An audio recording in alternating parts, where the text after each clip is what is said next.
نحمده ونصلي على رسوله الكريم اما بعد فقد قال الله تبارك وتعالى كما ورد في سورة النور اعوذ بالله من الشيطان الرجيم بسم الله الرحمن الرحيم الله نور السماوات والارض مثل نوره كمشكاة فيها مصباح المصباح في زجاجة الزجاجة كأنها كوكب دري يوقد من شجرة مباركة زيتونة لا شرقية ولا غربية يكاد زيتها يضيء ولو لم تمسسه نار نور على نور يهدي الله لنوره من يشاء وَيَضْرِبُ اللَّهُ الْأَمْثَالَ لِلنَّاسِ وَاللَّهُ بِكُلِّ شَيْءٍ عَلِيمٌ صدق اللہ العظیم رب اشرح لي صدری ويسر لي امری واحلل عقدۃ من لسانی یفقهوا قولی اللهم ربنا الہمنا رشدنا واعصمنا من شرور انفسنا اللهم ارنا الحق حقا وارزقنا اتباعه وارنا الباطل باطلا وارزقنا اجتنابه اللهم نور قلوبنا بالایمان واشرح صدورنا للاسلام واجعلنا على بینۃ منك آمین یا رب العالمین۔ ذہن میں تازہ کر لیجئے مطالعہ قرآن حکیم کے جس منتخب نصاب کا سلسلے وار درس ہو رہا ہے ان مجالس میں، وہ 6 حصوں پر مشتمل ہے۔ پہلے حصے میں 4 جامع دروس شامل ہیں۔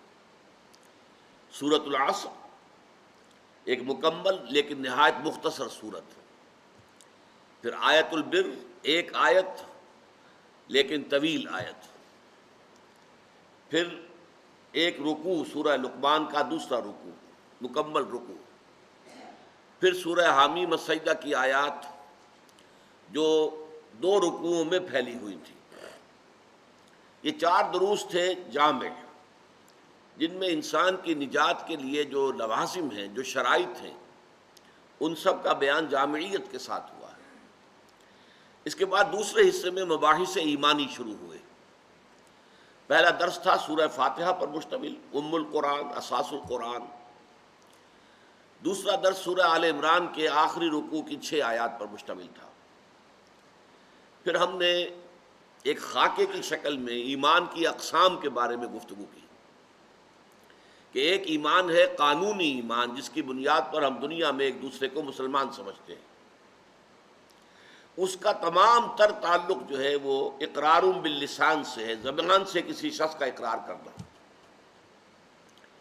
اس سے انسان کو دنیا میں ایک لیگل سٹیٹس حاصل ہو جاتا ہے، ایک مسلمان کے حقوق معاشرے کے اندر یا اسلامی ریاست میں ایک مکمل شہری کے حقوق سے حاصل ہو جائے گی۔ اور یہ لیگل سٹیٹس جیسا کہ ہم دیکھ چکے ہیں امام ابو حنیفہ رحمۃ اللہ علیہ کے الفاظ میں، لا یزید ولا ینقص، نہ اس میں اضافہ ہو سکتا ہے نہ کمی ہو سکتی ہے۔ یہ تو ایک سٹیٹک شے ہے، جامد شے ہے۔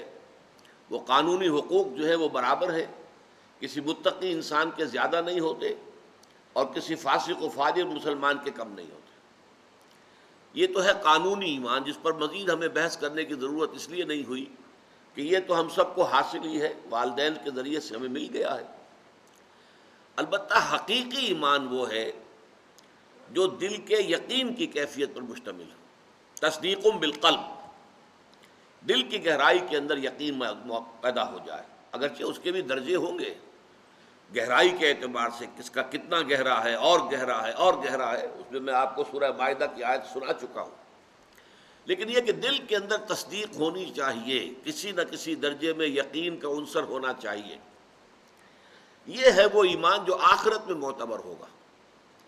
اللہ تعالیٰ دلوں کے حالات سے واقف ہے، ہم تو دلوں کے حال کو جان نہیں سکتے۔ دنیا میں ہماری مجبوری ہے کہ انسان کے قول پر ہم سارا دار و مدار رکھیں اپنے معاملات کا۔ آخرت میں واسطہ ہے اس ہستی سے جو علیم بذات الصدور ہے، جو سینوں کے حالات سے واقف ہے کہ اندر کیا ہے اور کیا نہیں ہے۔ وہاں وہ ایمان در حقیقت وہی معتبر ہوگا جو دلی یقین والا ایمان۔ اچھا، یہ دلی یقین والا ایمان بھی دو طرح پر پیدا ہو سکتا ہے، تقلیدی انداز میں، غیر شعوری انداز میں۔ آپ نے اگر اسلام قبول کر لیا ہے اور اب اسلام کے احکام پر عمل کرتے رہیں تو اس تسلسل عمل کے نتیجے میں بھی ایک یقین کی کیفیت پیدا ہو جاتی ہے۔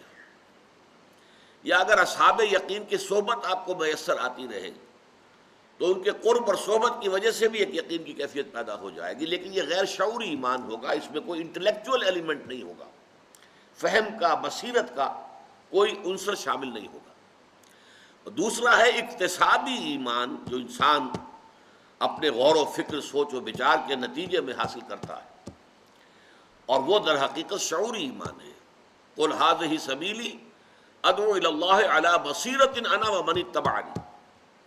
اس کے ذیل میں پھر ہم نے دیکھا کہ سورہ آل عمران کی آخری آیات میں اور اس سے پہلے سورہ بقرہ کے 20ویں رکوع کی طویل آیت میں پہلی حقیقت یہ واضح کی گئی کہ جہاں تک اللہ پر ایمان کا تعلق ہے وہ کسی منطقی دلیل سے، کسی سائنسی دلیل سے ثابت نہیں کیا جا سکتا۔ اللہ کا وجود، اللہ کی ہستی، یہ کسی منطقی دلیل سے یا کسی سائنٹیفک آرگومنٹ سے ثابت نہیں کی جا سکتی۔ یہ تو ایک ہی طریقہ ہے کہ وہ اندر انسان کے موجود ہے، صرف ذہول کا اور نسیان کا، بھول کا پردہ طاری ہو گیا، لہذا آیات کے حوالے سے یاد دلایا جاتا، دیکھو کوئی یاد آیا تمہیں، فلاں شے کو دیکھو، یہ اللہ کی آیت ہے، اللہ یاد آ گیا۔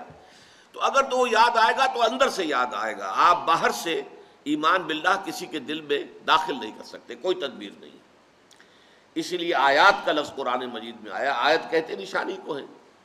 نشانی وہ شے ہوتی ہے جسے دیکھ کر کوئی شے یاد آ جائے، وہ یاد آنا سپونٹینیس ہوتا ہے، از خود ہوتا ہے، اس میں کوئی اور جو ہے آپ تکلف کے ذریعے سے نہیں کر سکتے۔ اسی لیے فذکر انما انت مذکر لست علیہم بمسیطر، اے اللہ کے نبی آپ تو یاد دہانی کی کوشش کیجئے، اور آپ کا کام صرف یاد دہانی کرانا ہے، آپ کو داروغہ نہیں ہے، آپ ان سے اللہ کی ہستی کو منوا نہیں سکتے، وہ تو ان کے اپنے اندر سے ابھرے گا۔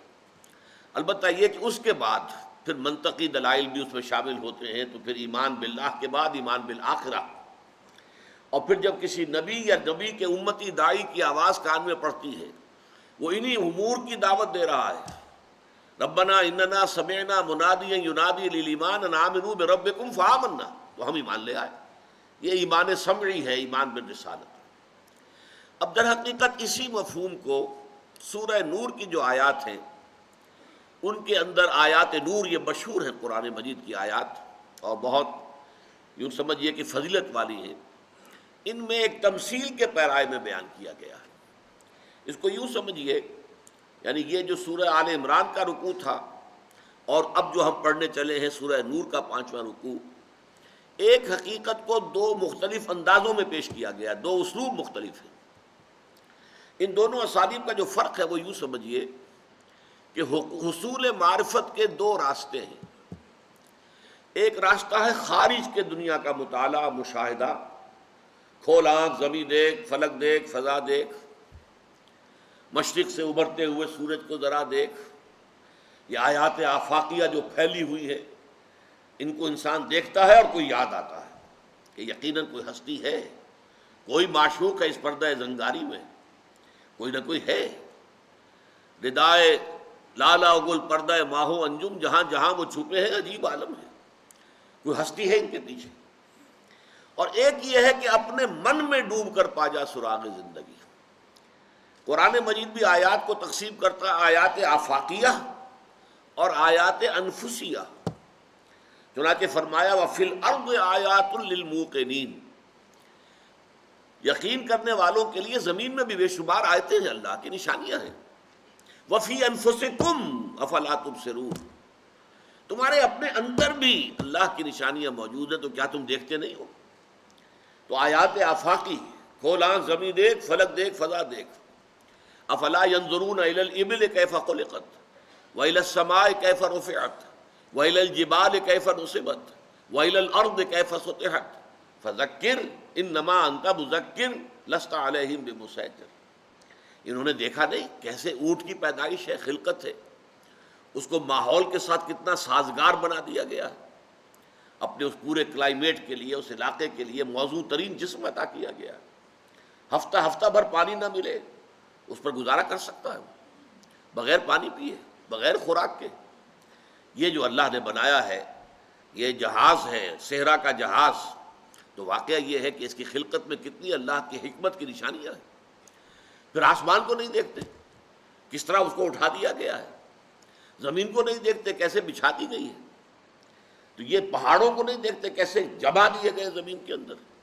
فذکر، تو اے نبی آپ بس یاد دہانی کرائیے، نشانیاں دکھائیے اور یاد کرانے کی کوشش کیجیے. انما انت مذکر، آپ تو بس یاد دلانے والے ہیں. انما یہ کلمہ حسر ہے، اس سے زیادہ آپ کا کوئی رول ہے نہیں. یاد آئے گا تو خود بخود آئے گا، نہیں آئے گا تو آپ منوا نہیں سکتے. لست علیہم بمسیطر، آپ ان کے اوپر کوئی داروغہ نہیں. یہی مضمون آیا ہے سورہ حامیم سجدہ کے آخر میں، سنوریہم آیاتنا فی الآفاق وفی انفسہم حتی یتبین لہم انہ الحق. ہم ان قریب انہیں اپنی نشانیاں دکھائیں گے آفاق میں بھی اور ان کے اپنے اندر بھی، یہاں تک کہ یہ بات ان پر پوری مبرہن ہو جائے گی، واضح ہو جائے گی، ثابت ہو جائے گی کہ قرآن مجید الحق ہے. انہ الحق، انہ الحق، قرآن مجید حق ہے، حقائق پر مبنی ہے، حقیقتوں کو بیان کر رہا ہے. تو جیسے کہ دو اصطلاحات ہیں سائیکالوجی کی، ایکسٹروورٹس اور انٹروورٹس. کچھ لوگ ہوتے ہیں خارج کی دنیا سے زیادہ دلچسپی رکھتے ہیں، کچھ لوگ ہوتے ہیں جو من کی دنیا میں اپنے اندر تنہا بیٹھے ہوئے غور و فکر کر رہے ہیں. یہ مزاج ہے جو اللہ تعالیٰ نے بنائے. تو ایک راستہ تو وہ ہے کہ آفاقی آیات کو دیکھو، اور قرآنی آیات جو ہیں وہ اس کے لیے کیٹلیٹک ایجنٹس کا کام کرتی ہیں، جیسا کہ میں بیان کر چکا ہوں. توجہ دینا، دیکھو بھائی، آسمان کو نہیں دیکھتے، زمین کو نہیں دیکھتے، سورج کو نہیں دیکھتے، چاند کو نہیں دیکھتے، اونٹ کو نہیں دیکھتے، ان کو دیکھو کوئی تمہیں یاد آئے گا. اور ایک وہ ہے جو اپنے من کے اندر، اقبال جیسے کہتے ہیں، اپنے من میں ڈوب کر پا جا سراغ زندگی.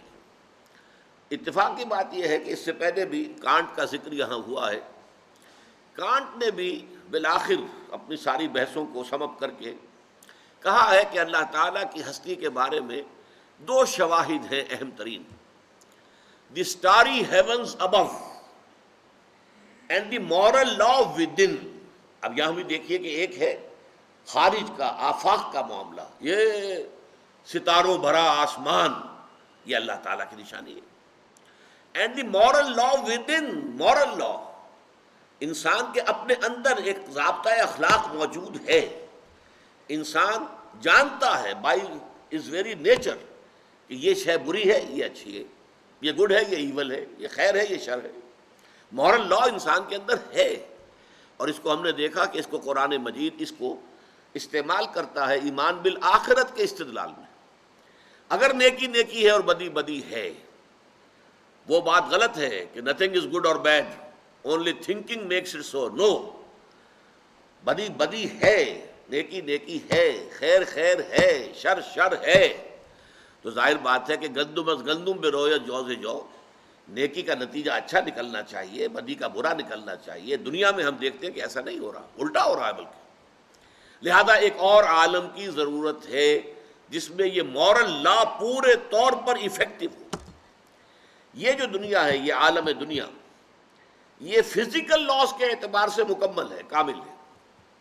آپ سنکھیا کھائیں گے مر جائیں گے، چاہے آپ نے غلطی سے کھایا تھا، اس سے کوئی فرق نہیں پڑے گا. آپ نے اسے کچھ اور شے سمجھا تھا، آپ کھا بیٹھے سنکھیا، تو آپ کے سمجھنے نہ سمجھنے سے اس پر کوئی فرق واقع نہیں ہوگا، موت واقع ہو جائے گی. مورل لا، یہ فزیکل لا یہاں پر مکمل ہے، ایفیکٹو ہے. لیکن آپ جھوٹ بولیں گے، آپ کی زبان پر چھالا بھی نہیں پڑے گا. آپ حرام کی کمائی کھائیں گے، آپ کے پیٹ میں درد بھی نہیں ہوگا. لہذا مورل لا جو ہے وہ ایفیکٹو نہیں ہے، آپریٹو نہیں ہے. اس کے لیے ایک اور عالم چاہیے. تو اس کے لیے دلیل جو ہے وہ مورل لا جو ہے بنیاد ہے. اب یہاں سورہ نور کے بارے میں جان لیجئے، یہ دو صورتیں قرآن مجید میں ایک طرح سے جوڑے کے مانند ہیں. اکثر تو صورتیں جو جوڑوں کی شکل میں ہوتی ہیں وہ ساتھ ساتھ ہوتی ہیں. سورہ مزمل، سورہ مدثر، قل اعوذ برب الفلق، قل اعوذ برب الناس، یا ایھا النبی لما تحرم ما احل اللہ لک، یا ایھا النبی. اذا طلقتم النساء فطلقوهن لعدتهن، سورہ صف ہے، سورہ جمعہ ہے، جوڑے کی شکل میں ہے. لیکن یہاں ایسا مسئلہ ہے کہ یہ مدنی سورت جو آئی ہے قرآن مجید میں 14 مکی صورتوں کے بعد آئی ہے. اسی طریقے سے 8 مکی صورتوں کے بعد سورہ احزاب آئے گی، اور سورہ احزاب میں اور سورہ نور کے اندر بڑی مشابہتیں ہیں. پردے کے ابتدائی احکام جو ہے سورہ احزاب میں آئے، تکمیلی احکام سورہ نور میں آئے. یہ جو مدنی دور ہے حضور کی حیات دنیاوی کا، اس کا جو درمیانی زمانہ ہے، یہ اس دور کی صورتیں آپس میں جوڑے کی شکل میں. یہ بھی 9 رکوعوں پر مشتمل ہے، وہ بھی 9 رکوعوں پر مشتمل ہے.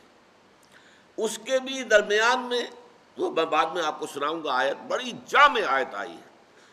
اور یہاں بھی بالکل درمیان میں 5واں رکوع، اور 5واں رکوع یوں سمجھیے کہ جیسے کوئی انگوٹھی ہوتی ہے کہ یہاں اس کے کوئی ہیرا لگا ہوا ہے، کوئی اور نگینہ ہے، اور دونوں سائڈز کے اوپر پھر ظاہر بات ہے کہ وہ تو صرف گھیراؤ ہے. اسی طریقے سے یہ آیات نور جو ہیں یہ اس ہیرے اور نگینے کے مانند ہیں جو اس سورہ نور کے عین وسط کے اندر ہمیں ٹنگا ہوا نظر آ رہا ہے. اس میں ایک تمثیل کے پیرائے میں اللہ تعالیٰ کی معرفت کے بارے میں بیان کیا گیا، اللہ نور السماوات والارض. لیکن اس سے پہلے ایک بات اور صاحب سمجھ لیجئے، قرآن مجید میں اور دوسری بھی کتب سماویہ میں تمثیل جو ہے اور تمثیلات کا معاملہ بہت کثرت کے ساتھ آیا. اگر آپ بائبل، اور خاص طور پر اس میں سے میری مراد جو ہے وہ انجیل ہے، یہ جو گاسپلز ہیں، 4 انجیلیں جو ہیں، اگر ان کو پڑھیں گے تو دیکھیں گے کہ حضرت عیسیٰ علیہ السلام تمثیل کے پیرائے میں بہت گفتگو کرتے تھے. بلکہ پوچھا بھی ہے آپ کے حواریین میں سے کسی نے کہ آپ بہت تمثیل کے انداز میں بات کرتے ہیں. فرمایا تاکہ وہی لوگ سمجھیں کہ جن کا سمجھنا مفید ہے. لیکن یہ جو اصولی طور پر بات ہے اس کو یوں سمجھ لیجئے کہ بہت سے مضامین ایسے ہیں جو بہت ہی لطیف ماورائی حقائق جو ہیں کائنات کے، وہ ہمارے ذہن میں بھی نہیں آ سکتے پورے طور پر. اور جب ہمارے ذہن میں پورے طور پر نہیں آتے، ہمارے مشاہدے کی دنیا سے باہر سے تعلق رکھتے ہیں، تو ہماری زبان میں بھی اس کو ایکسپریس کرنے کے لیے الفاظ موجود نہیں ہیں. ہماری زبان جو ہے وہ ہمارے مشاہدات پر مبنی ہے، مشاہدات سے بنی ہے. آپ نے ایک چیز دیکھی، اس کا ایک نام رکھا، ایک اور شے دیکھی، اس کو ایک اور نام دے دیا. جو ہم دیکھ رہے ہیں مشاہدات ہیں، اسی سے ہماری زبان جو ہے وہ پروان چڑھ رہی. تو وہ ماورائی حقائق جو ہیں، میٹا فزیکل ٹروتھس جو ہائیسٹ، نہایت سٹل، ان کا معاملہ یہ ہے کہ وہ ہماری زبان میں ادا ہونے کے قابل نہیں، اور ہمارے ذہنوں کے اندر یہ صلاحیت نہیں کہ ان کی پوری گرفت کر سکیں. لیکن دوسری طرف یہ بھی ضروری ہے کہ کوئی نہ کوئی اندازہ ان کا انسان کو ہونا چاہیے. اگر نہ ہو، اگر نہ معلوم ہو کہ مرنے کے بعد جی اٹھنا ہے، نہ معلوم ہو کہ جنت بھی ہے دوزخ بھی ہے، تو ظاہر بات ہے کہ پھر ہمارا طرز عمل درست نہیں رہے گا. ہمیں معلوم ہونا چاہیے. لہذا اگرچہ پورا تصور ہم نہیں کر سکتے، فرشتے کا ہم تصور کر ہی نہیں سکتے، فرشتے کی ہستی کا، یعنی اللہ تعالیٰ کی ذات تو وراء الورا ثم وراء الورا ثم وراء الورا ہے، فرشتے کی ہستی کا تصور ممکن نہیں ہمارے لیے. آپ کے علم میں ہونا چاہیے کہ حضور نے بھی زندگی میں صرف 2 مرتبہ حضرت جبرائیل کو ان کی اصل ملک کی شکل میں دیکھا ہے، ورنہ جب بھی حضرت جبرائیل آتے تھے حضور کے پاس انسانی شکل میں آتے تھے. حضرت دحیہ کلبی رضی اللہ تعالیٰ عنہ ایک نہایت حسین صحابی تھے، اکثر و بیشتر ان کی شکل اختیار کر کے حضرت جبرائیل آتے تھے. صرف 2 مواقع پر آپ نے دیکھا حضرت جبرائیل کو ان کی اصل شکل میں. ایک مرتبہ جب آپ غار حرا سے اتر رہے تھے نیچے جبل نور سے، تو آواز آئی یا محمد. آپ نے دیکھا آگے پیچھے کوئی نہیں ہے، گھبرائے بھی تھوڑا سا خوف طاری ہوا، یہ کیا معاملہ ہے. پھر چلے، پھر آواز آئی یا محمد. پھر آپ نے دیکھا کوئی نظر نہیں آیا. تیسری مرتبہ آواز آئی تو اچانک آپ کی نگاہ اٹھ گئی. اب آپ نے دیکھا حضرت جبرائیل کو پورا افق بھرا ہوا تھا، ایک کرسی پر بیٹھے ہوئے، لیکن اس کیفیت کے ساتھ کہ پورا افق، ہورائزن ٹوٹلی وہ آکوپائڈ تھا ان کے وجود سے. تو اس ملک کی شکل میں حضور نے ایک اس وقت دیکھا ہے، اور خوف طاری ہوا آپ پر، اور آپ نے گھر میں آ کر کہا زمیلونی زمیلونی، مجھے کپڑا اڑا دو. اس کے بعد وہ سورہ مدثر کی آیات نازل ہوئی، یا ایھا المدثر قم فانذر وربک فکبر وثیابک فطہر والرجز فاہجر ولا تمنن تستکثر ولربک فاصبر۔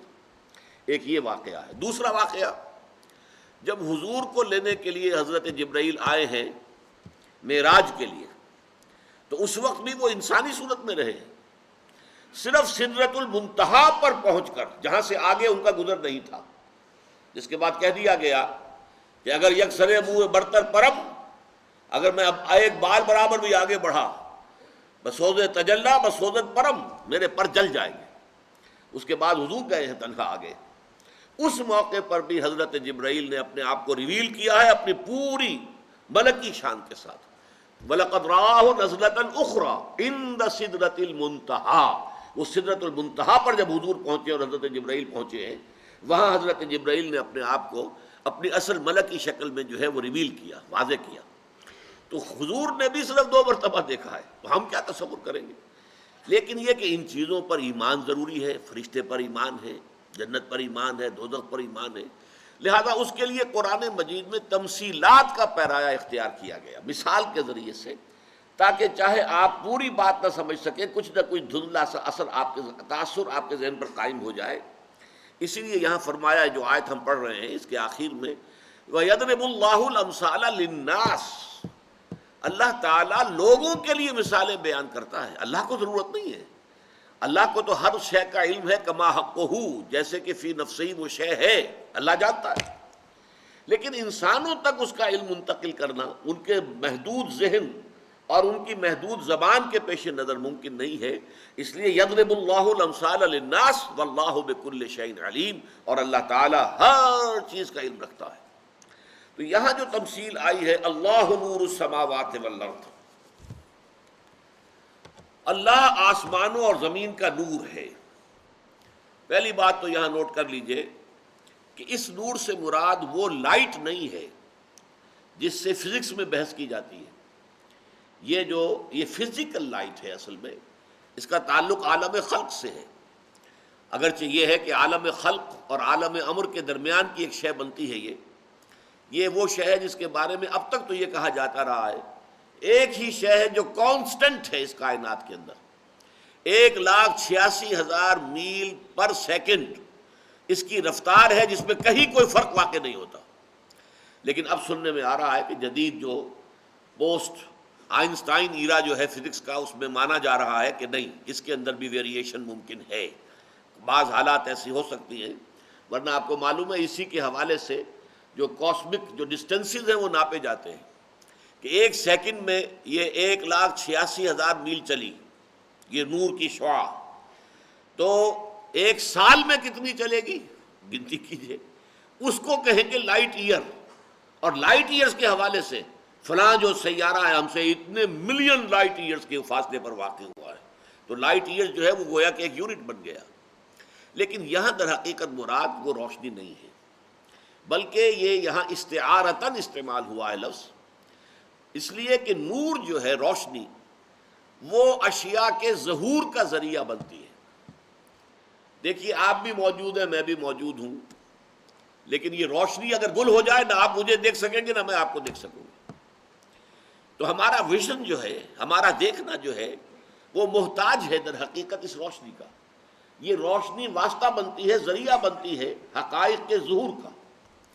اسی طریقے سے ایک باطنی روشنی ہے، ایمان کی روشنی ہے، نور ایمان ہے، کہ جو ذریعہ بنتا ہے اس پورے کائنات کے جو مخفی حقائق ہیں، جو میٹا فزیکل ٹروتھس ہیں، ریئلٹیز ہیں، ان کو جاننے کا ذریعہ جو ہے وہ باطنی نور بنتا ہے۔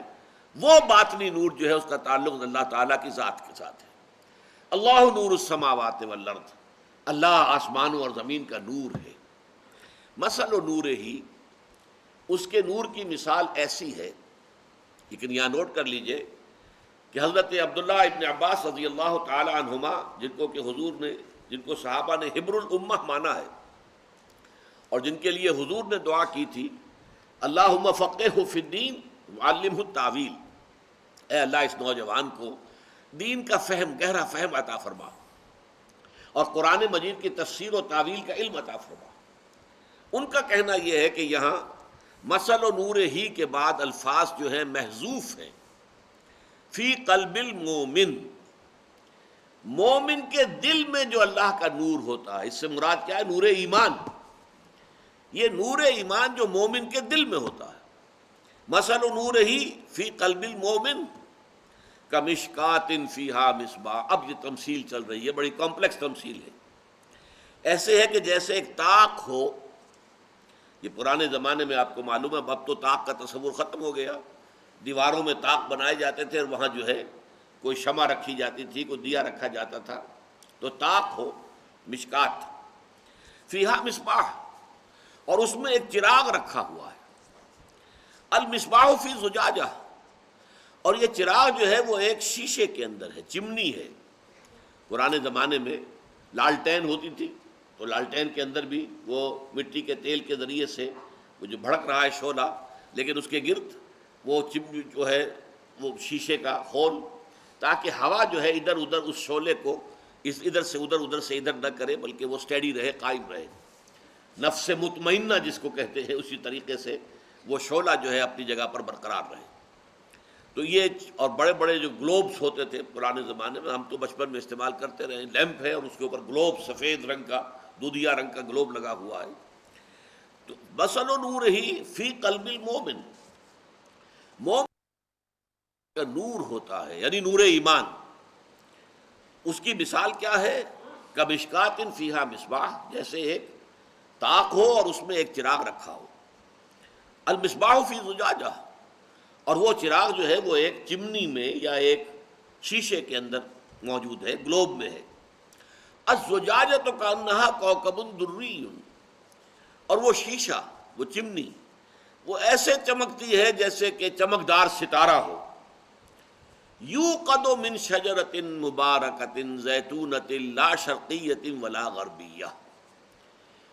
وہ چراغ جلتا ہے ایک ایسے درخت، مبارک درخت زیتون کے، ایک ایسے مبارک درخت کے تیل سے کہ جو نہ شرقی ہے نہ غربی ہے. یکاد زیتھا، اور اس کا تیل جو ہے اتنا لطیف ہے، اتنا صاف و شفاف ہے کہ وہ بھڑک اٹھنے کو تیار ہے. لو لم تمسسہ نار، چاہے اسے ابھی آگ نے چھوا بھی نہ ہو. نور علی نور، اور اگر آگ چھو لے تو روشنی پر روشنی ہے، نور پر نور ہے. اب اس کو یوں سمجھیے، پچھلے زمانے سے آپ کو معلوم ہے کہ تیل کے ذریعے سے دیا ہو، چراغ ہو، اس کے اندر تیل جلتا تھا. لیکن تیل میں زمین و آسمان کا فرق ہے. کڑوا تیل ہے، وہ خود جو ہے آگ کو اختیار نہیں کرتا. آپ کو اس میں روئی کی بتی لگانی پڑے گی، وہ بتی سک کرے گی تیل کو، اس میں وہ تیل جلے گا. براہ راست تیل نہیں جلے گا، بلکہ تیل کو جلانے کے لیے آپ کو درمیانی ایک واسطہ بتی کا اختیار کرنا پڑا. لالٹین میں کیا ہوتا تھا؟ لالٹین میں بھی مٹی کا تیل ہے نیچے اس کے سٹور جو ہے، لیکن اس کے اندر سے بتی جو اوپر آ رہی ہے وہ وہاں سے تیل کو سک کر کے اوپر لا رہی ہے، اور اس بتی کے ذریعے سے وہ تیل جل رہا ہے. ورنہ براہ راست آپ دیاشلائی دکھائیں گے مٹی کے تیل کو تو مٹی کا تیل تو نہیں جلے گا. اس کے برعکس آپ کو معلوم ہے پیٹرول جو ہے وہ خود آگ کو آگے بڑھ کر پکڑتا ہے. یعنی یہ کہ چاہے ابھی اس کے پاس جو ہے وہ چنگاری نہ آئی ہو، اسی لیے آپ کہتے ہیں جہاں پر بھی یہ تیل کے جو اسٹیشنز ہوتے ہیں، گیس اسٹیشنز یا آئل پمپس وغیرہ جہاں، تو وہاں سگریٹ جلانا، ماچس جلانا سختی کے ساتھ منع ہے. اس لیے کہ کسی بھی وقت وہ پیٹرول جو ہے وہ پکڑ لے گا، دھماکہ ہو جائے گا، تباہی آ جائے گی. یہ ہے فرق تیل اور تیل کے اندر. اب ظاہر بات ہے جس زمانے میں قرآن نازل ہو رہا ہے پیٹرول کا بھی وجود نہیں تھا، انسان نہیں جانتا تھا، پیٹرول سے واقف نہیں تھا. لیکن انتہائی صاف اور شفاف تیل ہونے کے اعتبار سے زیتون کا تیل، اور زیتون بھی عام نہیں، ایسا زیتون کا درخت جو نہ شرقی ہو نہ غربی ہو. اس کو کہا ہے عبداللہ ابن عباس نے کہ یا تو وہ کسی اونچائی پر ہے، پہاڑ کی چوٹی کے اوپر درخت کھڑا ہے. اب ظاہر بات ہے کہ اس پر سارا دن جو ہے سورج کی تمازت جو ہے وہ اثر کرے گی. صبح کے وقت بھی سورج پڑ رہا ہے، شام کو بھی ہے، اس لیے کہ تو کوئی اوٹ نہیں ہے. شرقی درخت ہے، فرض کیجئے کوئی جھنڈ ہے، اس کے مشرق میں جو درخت ہوگا صبح کی دھوپ تو اسے ملے گی، شام کی دھوپ تو نہیں ملے گی، اس لیے کہ اس کے اور سورج کے درمیان جو مغرب کے اندر اس کے جو درخت ہیں وہ آڑ بن جائیں گے۔ اگر کوئی غربی ہے تو صبح کی دھوپ اسے نہیں ملے گی، اسے صرف جو ہے شام کی دھوپ ملے گی۔ لا شرقیت ولا غربیہ، نہ شرقی نہ غربی، یا تو یہ کہ ایک کھلے میدان میں ایک درخت ہے، پورا دن دھوپ کی تمادن، ظاہر بات ہے کہ جو کچھ بھی پیدا ہوتا ہے درختوں کے اندر اس کی اصل سورس جو ہے وہ تو سولر انرجی ہے، فوٹو سنتھسس کے ذریعے سے وہ سولر انرجی کنورٹ ہو رہی ہے، اسی انرجی کو آپ بعد میں لکڑی کو جلا کر آگ نکال لیتے ہیں، یہ کہاں سے آ گئی؟ یہ اس میں سٹور ہوئی ہے سولر انرجی۔ لیکن یہ کہ وہ درخت زیتون کا، وہ شجرہ مبارکہ زیتون کا کہ جو نہ شرقی ہے نہ غربی ہے، بلکہ جس کو پورا دن جو ہے دھوپ کی تمازت ملتی ہے، اس کا تیل اتنا صاف ہوتا تھا کہ بھڑک اٹھنے کو تیار، جس کی آج جو ہے کامل مثال ہمارے سامنے پیٹرول ہے۔ یہ مثال ہے کہ اگر اس طرح کی کیفیت ہو، اب یہاں پہ در حقیقت کیا بتایا گیا؟ دیکھیے ہمارے سینے کی جو شکل ہے، اگر پنجرہ جو ہے سامنے آپ کے موجود ہو تو آپ کو معلوم ہوگا سینہ جو ہے وہ ایک طاق کے مانند ہے، جس طریقے سے پہلے زمانے میں طاق ہوتے تھے۔ ڈائفرام اوپر نیچے ہے اس کے، جو اس کا بیس بنتا ہے، اور اس کے اوپر ریسٹ کیے ہوئے دل، یہ دل ہے جس میں اللہ تعالیٰ کا نور سماتا ہے۔ حدیث میں آتا ہے لم یسانی ارضی ولا سمائی ولیکن یسانی قلب عبد المومن، میں نہ آسمانوں میں سما سکتا ہوں نہ زمین میں سما سکتا ہوں، لیکن اپنے بندہ مومن کے دل میں سما جاتا ہوں۔ یہ بندہ مومن کے دل میں جو اللہ تعالیٰ کا نور ہے، اور اس کے لیے یہ قلب مومن جو ہے اس کے اندر نور کی مثال ہے۔ اس میں ایک تو فطرت کا تیل ہے، وہ فطرت کا تیل صاف اور شفاف، کسی کا اتنا صاف اور شفاف تھا کہ حضرت ابو بکر صدیق رضی اللہ تعالیٰ عنہ کو دیر ہی نہیں لگی، ادھر حضور نے بات کی ادھر کو فوراً ایمان لے آئے، اس لیے کہ وہ روغن شفاف تھا۔ نغمے بےتاب ہیں تاروں سے نکلنے کے لیے، گویا کہ خود ہی اندر سے ہی بےتابی ہے آگے بڑھنے کے لیے، بڑھ کر آگے جو ہے وہ تھاما جا رہا ہے اور پکڑا جا رہا ہے آگ کو۔ بالکل یہی معاملہ ہے کہ جیسے ہی نور وحی سامنے آیا وہ آئینہ قلب جگمگا اٹھا، اس لیے کہ اس کے اوپر کہیں تکدر نہیں ہے، کہیں پردے نہیں ہیں، کہیں ظہول نہیں ہے۔ کچھ لوگوں کا مسئلہ یہ ہوتا ہے کہ ان کے اوپر کچھ تعصبات، کچھ اور طرح کے تکبر، حسد، اس کے پردے ہوتے ہیں، تو ان کو وقت لگ جاتا ہے وہ پردے ہٹنے میں۔ لیکن یہ کہ قلب کے اندر معرفت خداوندی اور محبت خداوندی موجود ہیں۔ جیسے ہی آئینہ وحی سامنے آیا، وہ جیسے ہی نور وحی سامنے آیا، وہ اندر کا آئینہ جو ہے جگمگا اٹھتا ہے، اور یہ دونوں سے مل کر پھر نور ایمان کی تکمیل ہوتی ہے۔ نور علی نور، یہ نور ہے نور پر، دو نور، نور فطرت، یہ لفظ میں بہت مرتبہ استعمال کر چکا ہوں، فطرت کے اندر نور یعنی وہی جو ہمارے اندر روح ربانی موجود ہے۔ وَنَفَخْتُ فِيهِ مِن رُوحِي، اور روح کا مسکن قلب ہے۔ تو یہ ہے در حقیقت نور ہماری فطرت کا۔ اور دوسرا نور قرآن، فآمنوا باللہ ورسولہ والنور الذی انزلنا، ایمان لاؤ اللہ پر اور اس کے رسول پر اور اس نور پر کہ جو ہم نے نازل کیا ہے۔ یہ قرآن نور ہے۔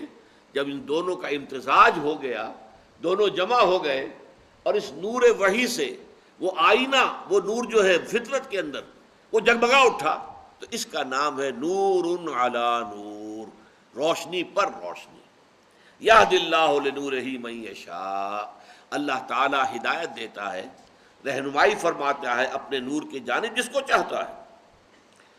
وَيَضْرِبُ اللَّهُ الْأَمْثَالَ لِلنَّاسِ، یہ ٹکڑا میں پہلے بیان کر چکا ہوں۔ اللہ تعالیٰ یہ مثالیں لوگوں کے لیے بیان کرتا ہے۔ ظاہر بات ہے کہ لوگوں کو ایمان کی ماہیت، ایمان کے اجزائے ترکیبی سمجھانے ہیں، ان کو سمجھانے کے لیے تمثیل کا پیرایا، کما حقہ سمجھ میں نہیں آ سکتے۔ لیکن یہ جیسے کہ ایک صاف شفاف تیل جو ہے وہ بھڑک اٹھنے کو بےتاب ہوتا ہے، پیٹرول تو گویا کہ آگے بڑھ کر دیاسلائی جو ہے اس کو خود پکڑ لیتا ہے، بجائے اس کے کہ دیاسلائی جا کر دکھائی جائے اس کو۔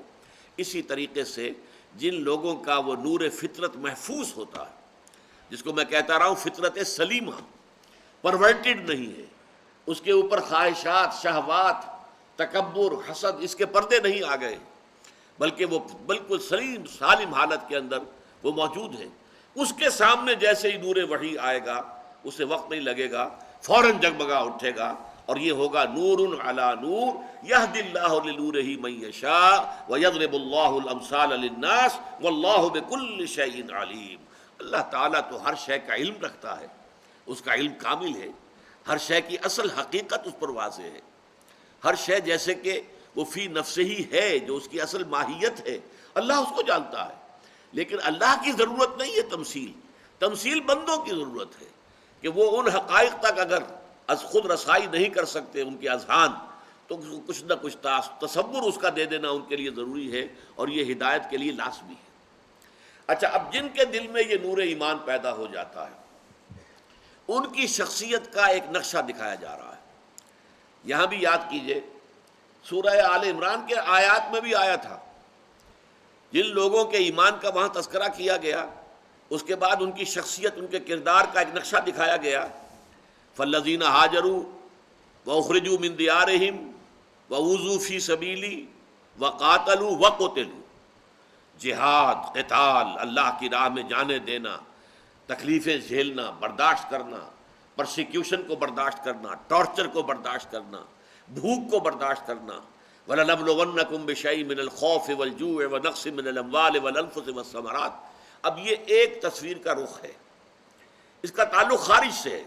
خارج میں باطل کے ساتھ کشاکش، باطل سے مقابلہ، باطل کے ساتھ آنکھوں میں آنکھیں ڈال کر اسے چیلنج کرنا، یہ خارج کا معاملہ ہے۔ یہاں آپ دیکھیں گے، چونکہ میں نے کہا تھا وہ ایکسٹروورٹس کا معاملہ تھا، یہاں انٹروورٹس کا معاملہ ہے۔